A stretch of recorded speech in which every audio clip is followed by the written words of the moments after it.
James Shaw. Thank you, Mr Speaker. I rise on this first reading of Clayton Cosgrove's Keep Kiwibank Bill. And I just wanted to commend the last speaker for what was actually a fascinating history lesson on the career of Winston Peters. I'm not sure how relevant it was to the substance of the bill, but nevertheless it was absolutely fascinating. I'd also just like to pick up on some of the comments made by the member Chris Bishop as well, where he started off by saying that there are two types of bill that are entered into the House by members on Members' Days, which generally are public interest bills that are genuinely designed to advance an interest, perhaps in small ways, sometimes in grand ways, and other bills which are really just sort of political statements and so on. And he categorised this bill as a political statement rather than as a bill in the public interest. But I'd like to say why I am voting for this bill.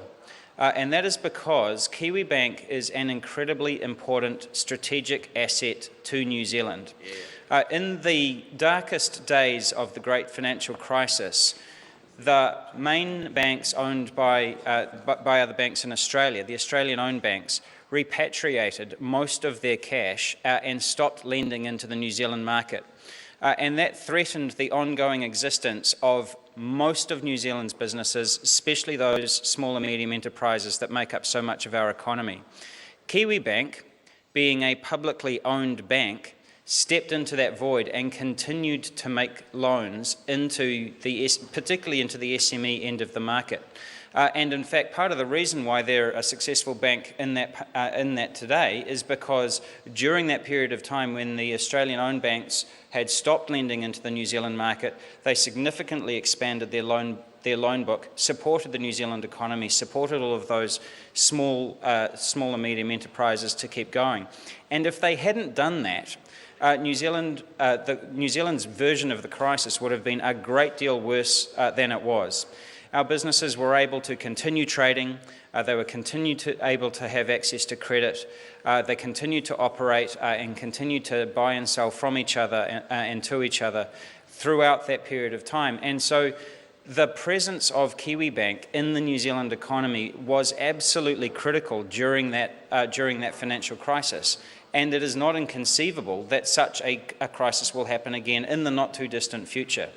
Now, structurally, its ownership by the public was critical to its decision to continue to do that, to continue to make those loans, not just because it was a bank owned in New Zealand, that its shareholding was held in New Zealand, but that it was a publicly owned bank. So it has a mission above and beyond profit to its own shareholders. It actually sees itself as a bank in the service of the New Zealand economy and of New Zealanders above and beyond the dividend that it needs to provide to the post office and to, thereby to the Crown. So it is an incredibly important strategic asset, and it is critically important that we hold on to it. Now, this is not a perfect bill. There are a number of provisions in it that are a little clunky, and I think things that can be worked through. But that is why we have the select committee process. And so I think for those members opposite who are criticising the provisions of the bill, then I would suggest to them that if they're criticising the provisions of the bill rather than the principle of the bill, which is that we hold on to Kiwibank, if they're criticising the provisions but not the principle, then they should vote for the bill to move into select committee so that together we can clean up those provisions and make it work, and that we can make it work to the satisfaction on both sides of the House. To me, that seems a perfectly rational response to say, well, look, look, the bill isn't perfect, but if we agree with it in principle, then we should move it forward into the select committee process. And in so doing, make sure that what comes out the other side is a much better bill and that it will be workable and that it will preserve that principle that we hold on to this incredibly important strategic asset to the New Zealand economy. Now, I think my colleague Julianne Genter, when she spoke on this bill earlier, described the experience that New Zealanders have of Kiwibank.